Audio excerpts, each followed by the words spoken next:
Jean Bera nasceu em Nice no dia 16 de fevereiro de 1921.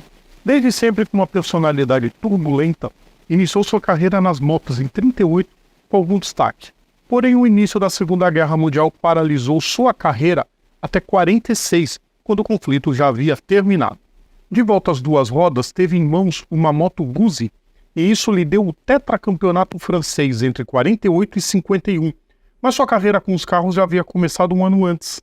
Foi numa prova de subida de montanha em Mont Ventoux, quando pilotou uma Maserati e venceu a disputa, tornando natural o caminho para as quatro rodas. Terça-feira, 20 de fevereiro de 2024. E este é mais um Personagem de Terça.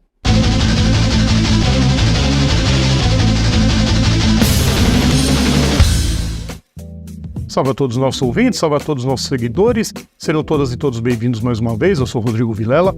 Hoje é dia de Personagem de Terça, dia de relembrar mais um grande nome da história. Antes de começar, o pedido de todos os vídeos de todos os dias. Deixem o like nos nossos vídeos, compartilhem nosso conteúdo, inscrevam-se no nosso canal e ativem as notificações. A mudança já lhe trouxe outras grandes provas ainda em 50. Uma delas, o Rally de Monte Carlo, a bordo de um Simca, lhe deu o terceiro lugar.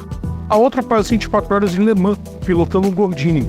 Mesmo abandonando, seu desempenho atraiu a atenção do dono da montadora, Amédée Gordini, que o convidou para integrar sua equipe em 51, ao lado dos mais renomados pilotos franceses da época, como Maurice Pintinam, Albert Manzon e André Simon. Disputou duas provas oficiais com um carro de Fórmula 2. Em Sables-d'Olonne, fez a volta mais rápida e foi segundo. No Grand Prix de Cadux, outro pódio em terceiro lugar. Há ainda a controversa história sobre ter disputado o GP da Itália substituindo o Trintignant, que teria sofrido um desarranjo intestinal no dia da corrida. Só que não existe nenhum registro oficial sobre o fato, então essa prova não conta nos seus registros pessoais. O serviço mostrado nas provas de Fórmula 2 o fizeram se tornar piloto da equipe de fábrica na Fórmula 1. Lembrem-se que fazia somente 2 anos que ele havia estreado no automobilismo, e de cara ele causou um verdadeiro espanto em geral ao terminar em terceiro no GP da Suíça. Após isso, conseguiu um quinto lugar em Nürburgring e chegou no final da temporada na 11ª posição com 6 pontos, que poderiam ser mais, não fosse a pouca confiabilidade do seu equipamento. Ainda em 52, conquistou pela Fórmula 2 a prova de Reims, batendo as Ferraris de Alberto Ascari e Giuseppe Farina, e foi ao pódio em Pau.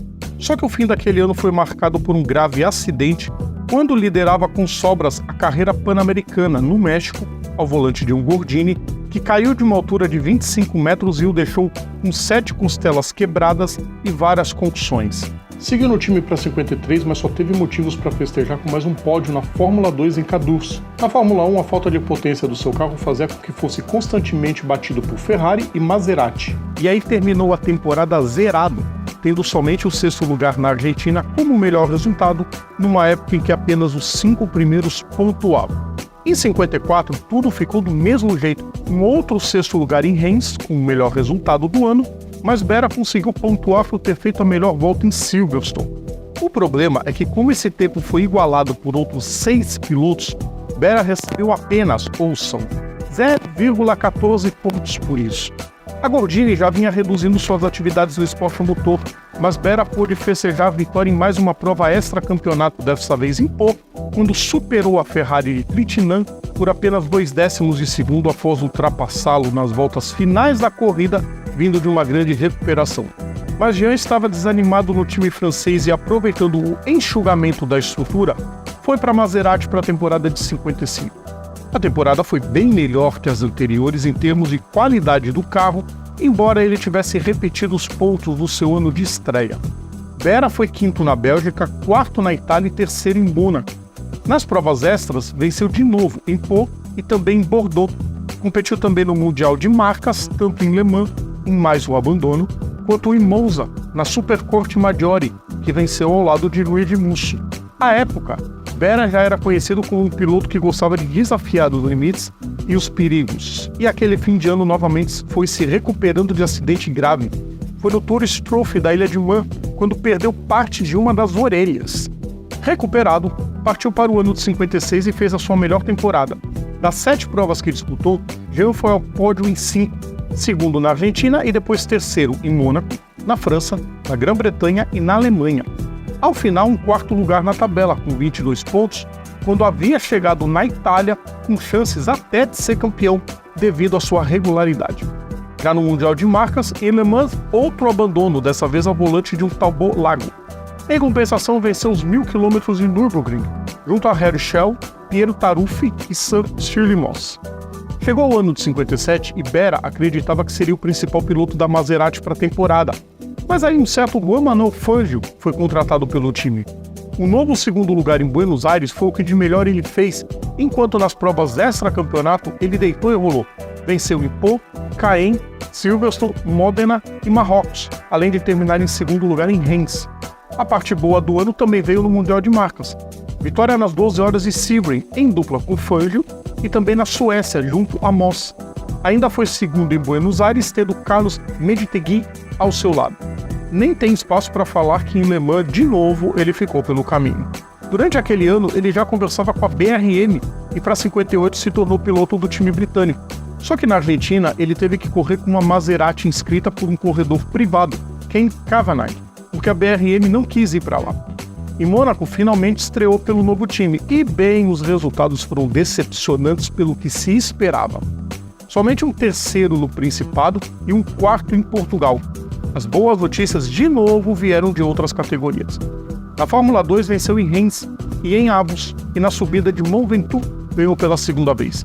No Mundial de Marcas, agora piloto da Porsche, foi segundo na Targa Florio, com Giorgio Scarlatti, terceiro em Buenos Aires com Moss, e finalmente chegou ao final das 24 horas de Le Mans, conquistando a terceira posição junto a Hans Hermann. Em 59, Berra se tornou piloto da Ferrari, juntamente com Tony Brooks e Phil Hill. O time italiano havia perdido seus 3 pilotos no ano anterior. Peter Collins e Reid Musso haviam morrido em acidentes em Nürburgring e Reims, respectivamente, e Mike Hawthorne, então campeão, decidiu se aposentar das pistas. Em Entry, prova extra, Berra venceu pela primeira vez com um carro italiano, chegando 10 segundos à frente de Brooks. Em Mônaco, largou em segundo e liderou a prova por 21 voltas até abandonar com problemas mecânicos. Nos Países Baixos, marcou seus primeiros pontos oficiais pela esquadra de Maranello, em quinto lugar. Depois disso, foi ao Mundial de Marcas e conseguiu o segundo em Sebring, correndo com Cliff Allison, além de mais um abandono em Le Mans, correndo com Dan Gurney. Veio o GP da França e Berra superou o número de largadas de Fangio. Diante de sua torcida, largou mal, mas se recuperou e foi para cima de Hill, que liderava quando o motor estourou.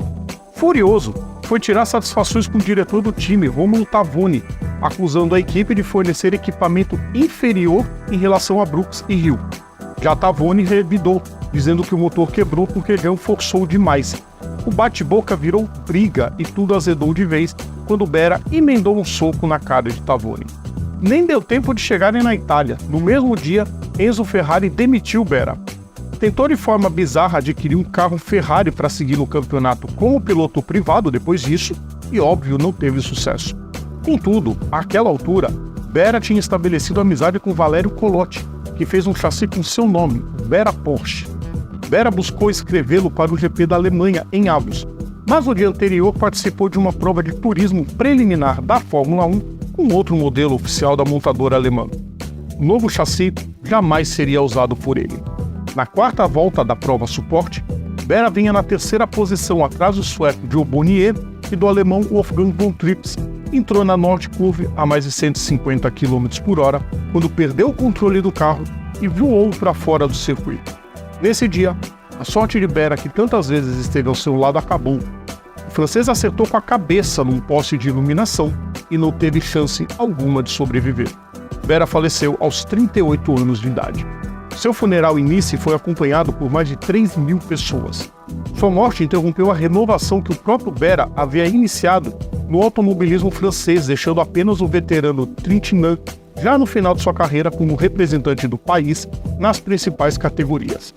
Somente após quase 10 anos, uma nova geração de pilotos franceses surgiu no cenário internacional, sendo alguns deles Jean-Pierre Beltoise, Henri Pescarolo, Johnny Servoz-Gavin e François Sever. Outra coisa notada, no enterro de Berra, nenhum membro da Ferrari esteve presente, ainda bravos pelo que havia ocorrido em Reims, mas de alguma maneira ressentidos e remorsados. À época, as palavras de Carlos Schitt, Diretor técnico da equipe traduziu o sentimento, abre aspas, abandonamos um homem desesperado, fecha aspas. É o que a gente sempre fala aqui, pessoal, o piloto ele não precisa ser bem sucedido na Fórmula 1 para ser um grande piloto. A história do Jambert, até mesmo nas corridas de turismo, ela é uma história muito significativa. Tá, em Le Mans ele teve muito azar, ele só completou uma prova, pelo menos completou no pódio, o resto foi só abandono, mas nas outras corridas de grande sucesso, principalmente marcando seu nome em Buenos Aires, em Nürburgring e em Sebring, que são provas icônicas até os dias de hoje, mesmo só existindo uma delas. E a morte dele em Avos foi o suficiente para a Fórmula 1 só fazer uma corrida lá. Depois o circuito foi desativado, voltou alguns anos no DTM, só que sem aquela nó de curva toda inclinada, né? Era simplesmente asfalto e as retas de 4 km foram encurtadas para pouco mais de 1 quilômetro. É um grande nome e com certeza merecia estar aqui no quadro, pessoal. Na semana que vem é a semana da lembrança de quinta, então daqui a 2 semanas tem outro personagem para a gente relembrar. Lembrando sempre, nosso conteúdo está no YouTube, está nas plataformas digitais, ou então assinando o nosso feed, is.gd/programa Papo Veloz. Sigam também nossas redes sociais, é só procurar a gente por PGM Papo Veloz. Um grande abraço a todos e até sexta-feira com mais um aquecimento, pessoal. Tchau!